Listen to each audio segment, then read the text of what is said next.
Hello student, आप लोग कैसे हैं। और इन छुट्टियों में हम आप लोग के लिए वीडियो लेकर आए हैं जो आप पढ़ चुके हैं। ये वीडियो जो है उनके लिए है, ऐसे तो वीडियो सबके लिए है, लेकिन जो हमने अपने बैच के अकॉर्डिंग वीडियो बना कर डालना शुरू किया है आप लोग के लिए, जो 7 से 8 और 8 से 9 पढ़ते थे। 7 से 8, 8 से 9 जो बैच है दोनों के लिए, ये दोनों लोग के लिए चैप्टर यहीं स्टार्ट होने वाला था, जिस चैप्टर का नाम था साझेदारी फॉर्म का पुनर्गठन, यानी रिकॉन्स्टिट्यूशन ऑफ पार्टनरशिप फॉर्म। ये स्टार्ट होने वाला था। तब तक हम लोग का क्लास बंद चल रहा है और जैसे भी क्लास खुलेगा आप लोग को इन्फॉर्मेशन किया जाएगा। और जिन बच्चे के पास अगर मोबाइल नहीं है वो हमें कॉल करें और उनको बताएंगे क्या करना होगा। तो आप लोग को ये चैप्टर स्टार्ट कर रहे हैं, यानी चैप्टर आपके बुक के अकॉर्डिंग ये 4 है। जो आप लोग बुक पढ़ते हैं वो चैप्टर नंबर 4 है, जिसको हम लोग रिकॉन्स्टिट्यूशन ऑफ पार्टनरशिप फॉर्म बोलते हैं। तो आज हम लोग पढ़ने वाले हैं साझेदारी फॉर्म का पुनर्गठन। जैसे आप लोग को हमने पहले पढ़ा चुके हैं साझेदारी क्या है, तो आप लोगों को बताया गया कि साझेदारी उन व्यक्तियों के पारस्परिक संबंध को कहा जाता है जो ऐसे व्यवसाय के लाभ को बांटने के लिए तैयार होते हैं जिस व्यवसाय को या तो सब लोग मिलकर चलाएंगे या उसमें से कोई एक सबके ओर से चलाएगा। वैसे व्यवसाय को, वैसे क्रिया को, वैसे काम को हम लोग साझेदारी कहते हैं, साझेदारी फर्म कहते हैं। यानी आप लोग को पता है कि साझेदारी में जो इंडिविजुअल लोग हैं उनको साझेदार कहते हैं। अगर उसको ग्रुप में आ जाते हैं तो उन्हीं को हम लोग बोलते हैं फर्म बोलते हैं। तो आप लोग के लिए आज हम वीडियो स्टार्ट कर रहे हैं नए सिरे से। ऐसे हमारे पास वीडियो पहले से भी है अवेलेबल, बट उसकी थोड़ी सी क्वालिटी कम थी, आवाज़ नहीं थी उसमें, पहले के बनाया हुआ था वीडियो, तो इसलिए आप लोगों को नए सिरे से हमने वीडियो बनाना शुरू किया है। और जिनके पास मोबाइल ना हो फिर दोहरा दें, वो बच्चों को कहिए हमसे वो बात करें, ठीक है, जैसा होगा वैसा बताएं।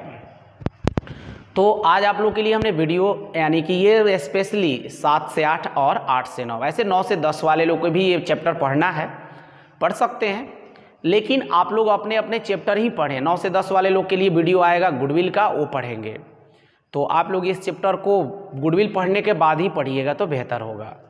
तो आप लोग के लिए हम लोग स्पेशल चैप्टर का वीडियो बना के डालते जा रहे हैं। और आप लोग कभी भी यूट्यूब पर जाके सर्च कीजिए कॉमर्स वर्ल्ड सासाराम, और अब कमेंट बॉक्स में जो है कमेंट जरूर बताइए आपको समझ में आया नहीं आया तो क्या नहीं समझ में आया हमें ज़रूर बताइए।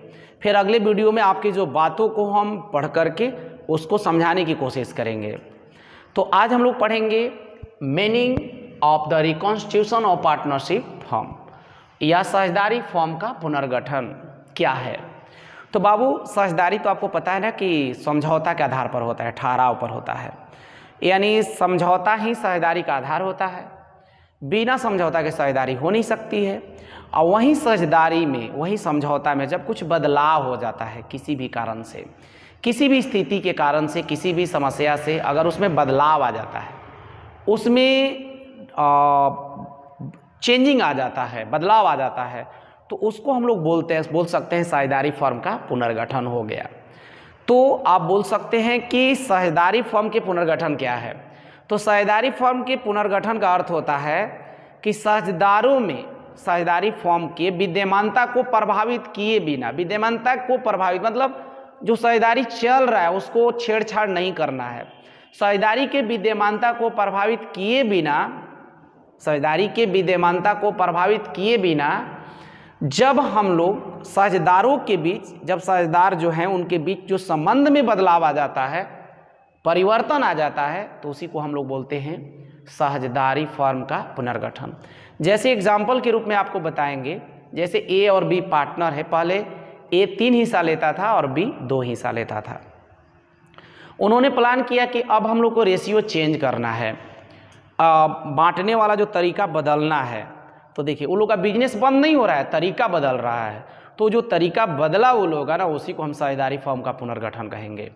तो जैसे आप लोग के सामने है कि साझेदारी फर्म का पुनर्गठन का अर्थ साझेदारी ठहराव द्वारा उत्पन्न होती है। आपको तो पता ही है, ठहराव मतलब समझौता, इसको हिंदी में ठहराव भी कहते हैं, समझौता भी कहते हैं, ठीक है। तो इंग्लिश में इसको एग्रीमेंट, कॉन्ट्रैक्ट बोला जाता है।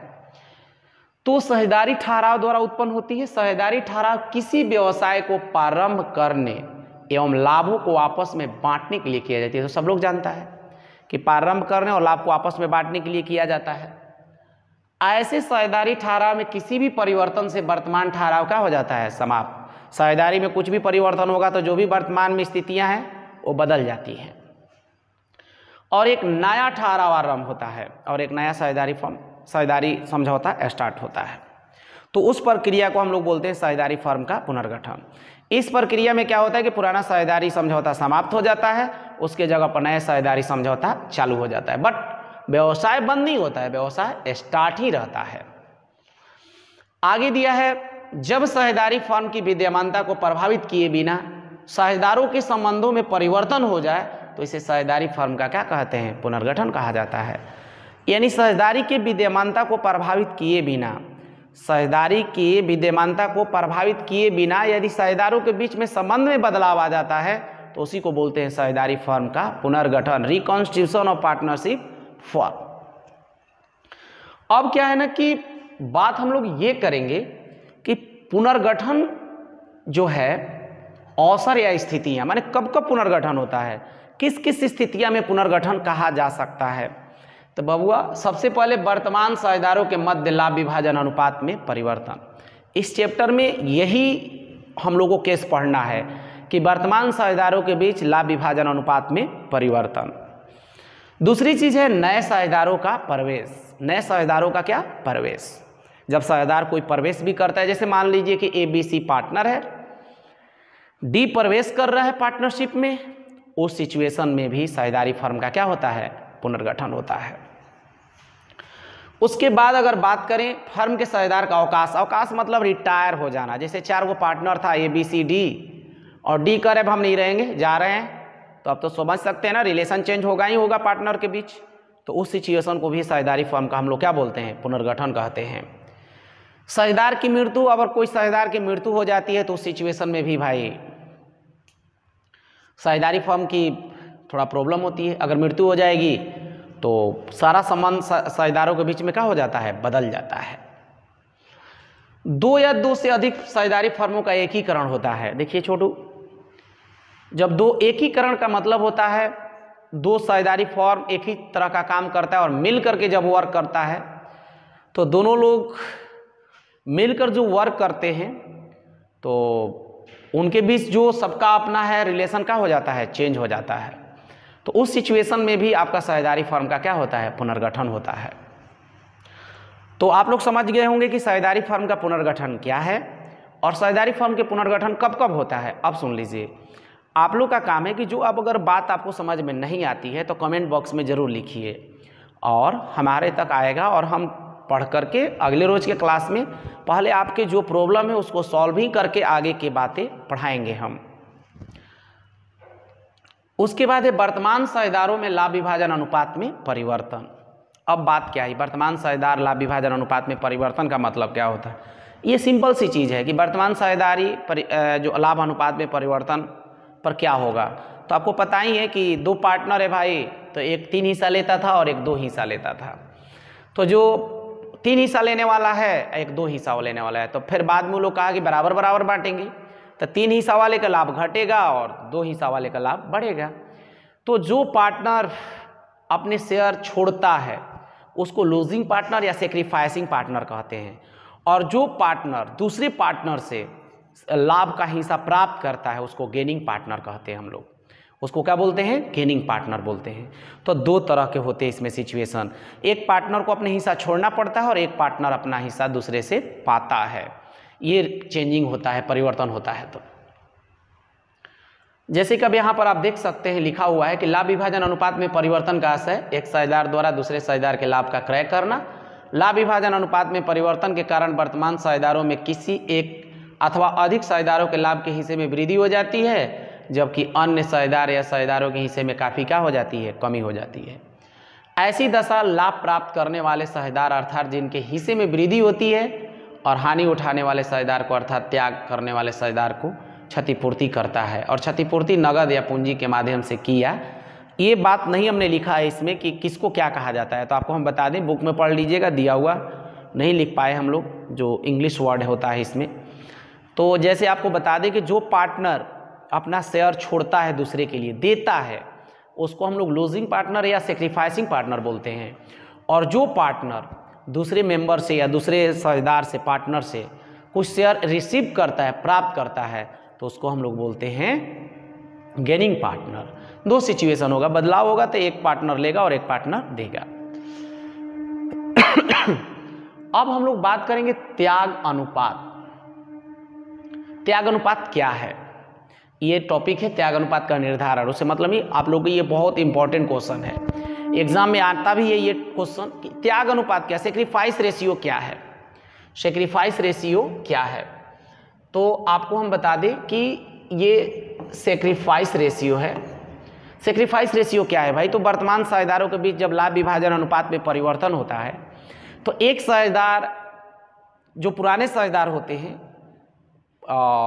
कुछ वर्तमान साझेदार को या नए साझेदार को अपने लाभ में से हिस्सा जो भी दे देते हैं, उनके लिए त्याग कर देते हैं, उनके लिए परत्याग कर देते हैं। तो जितना परत्याग करते हैं, जिस अनुपात में परत्याग करते हैं, त्यागते हैं, उसी को त्याग अनुपात कहा जाता है। सिंपल सी परिभाषा है। त्याग अनुपात क्या है भाई, सेक्रीफाइस रेशियो क्या है, तो आप बोल सकते हैं कि वर्तमान साझेदारों के बीच जब लाभ विभाजन अनुपात में परिवर्तन होता है तो पुराने साझेदार दूसरे पुराने साझेदार को या नए साझेदार को अपने लाभ के हिस्से में से जितने हिस्से वर्तमान पुराने साझेदार को, दूसरे वर्तमान पुराने साझेदार को या नए साझेदार को कुछ अपने हिस्से त्याग देते हैं, परत्याग कर देते हैं, दे देते हैं, तो जिस अनुपात में देते हैं उसी को हम लोग बोलते हैं त्याग अनुपात या सेक्रीफाइस रेशियो। तो बबुआ सेक्रीफाइस रेशियो बराबर होता है formula old ratio minus new ratio. Old ratio minus क्या होता है, न्यू रेशियो होता है। तो आप देख सकते हैं, आपके बुक में भी दिया होगा, तो आप लोग समझ में आ गया होगा कि त्याग अनुपात के एग्जाम्पल के रूप में बता देते हैं। जैसे देखिए, राम और श्याम दो पार्टनर है। राम पहले 3 हिस्सा लेता था और श्याम 2 हिस्सा लेता था। राम और बाद में श्याम ने कहा कि अब बराबर बराबर बांटेंगे। तो बराबर बराबर बांटने में आपको पता ही है कि राम को अपना हिस्सा कुछ छोड़ना पड़ेगा, देना पड़ेगा श्याम को। तो जितना हिस्सा वो देगा उसी को हम लोग बोलेंगे त्याग अनुपात। जिस अनुपात में देगा उसी को बोलेंगे हम लोग त्याग अनुपात बोलेंगे। अब बाबू आता है कि त्याग अनुपात बराबर होता है, जैसे लिखा हुआ है, पुराना लाभ विभाजन अनुपात माइनस नया लाभ विभाजन अनुपात, यानी old ratio minus new ratio होता है। उसके बाद अगर बात करें हम लोग त्याग अनुपात, ये तो हो गया लाभ प्राप्ति अनुपात या गेनिंग रेशियो, जिसको हम लोग बोलते हैं। क्या बोलते हैं हम लोग, गेनिंग रेशियो। इसको क्या बोलेंगे हम लोग, गेनिंग रेशियो। तो भाई लाभ प्राप्ति अनुपात क्या है, तो जब वर्तमान साझेदारों के बीच लाभ विभाजन अनुपात में जब परिवर्तन हो जाता है तो परिवर्तन के परिणाम स्वरूप एक साझेदार अपने लाभ के हिस्सा दूसरे को त्यागता है और एक साझेदार दूसरे से क्या करता है, प्राप्त करता है। तो जिस अनुपात में प्राप्त करता है या उनके हिस्सा को बांट लेता है, अपने हिस्सा में ऐड कर लेता है जितना, उसी को बोलते हैं लाभ प्राप्ति अनुपात।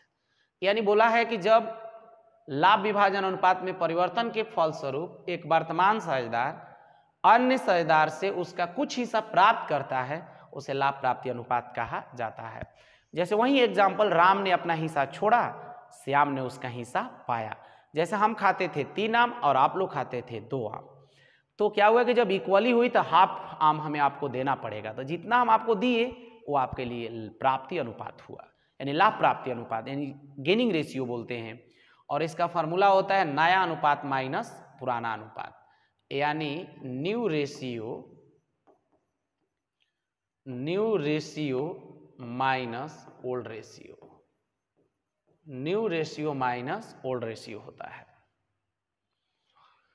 अब बात है कि दोनों में क्या अंतर है, त्याग अनुपात एवं लाभ प्राप्ति अनुपात में अंतर क्या है, बहुत इंपॉर्टेंट चीज है ये, आपके परीक्षा के व्यू से आता है। अर्थ के आधार पर देखिए तो त्याग अनुपात वह अनुपात जिसमें फर्म के पुराने साझेदार नए साझेदार के लाभ में भाग हेतु त्याग करते हैं, त्याग अनुपात कहलाता है।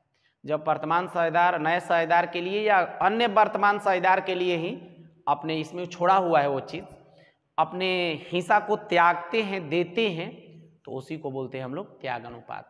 और वह अनुपात जिसमें शेष साझेदार अवकाश ग्रहण करने वाले साझेदार या मृत साझेदार के भाग को प्राप्त करते हैं तो प्राप्त अनुपात प्राप्त लाभ अनुपात कहलाता है। मान लीजिए कि अवकाश ग्रहण कर ले, जाने लगा या डेथ कर गया, तो उसके हिस्सा को जो शेष साझेदार बच जाते हैं और वापस में क्या कर लेते हैं, बांट लेते हैं, तो वो लाभ प्राप्ति अनुपात कहलाता है।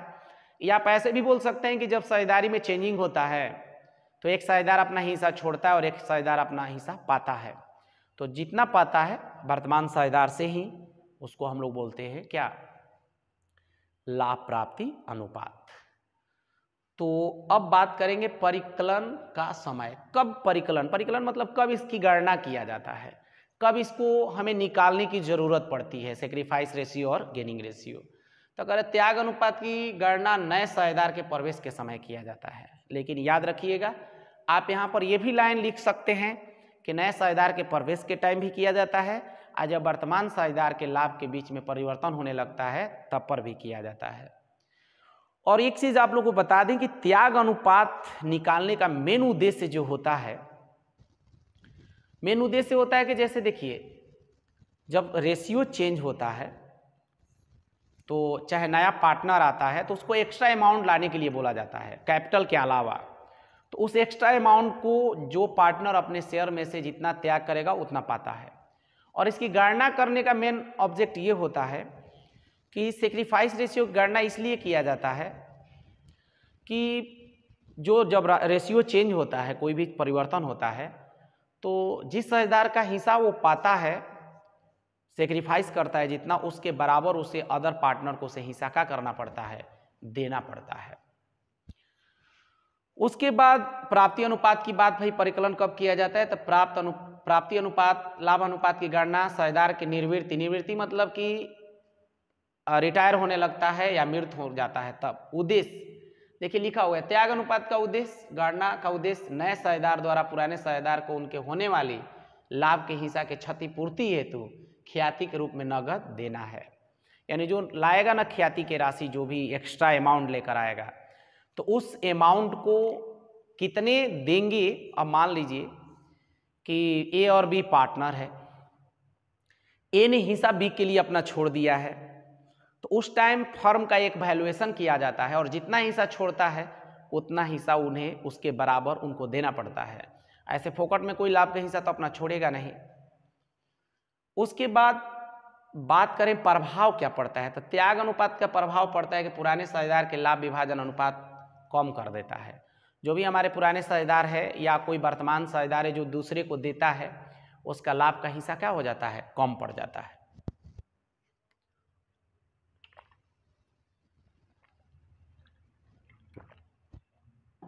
लेकिन अगर बात करें हम लाभ प्राप्ति अनुपात का, तो लाभ प्राप्ति अनुपात साधारणतः शेष साझेदारों के लाभ विभाजन अनुपात को बढ़ा देता है।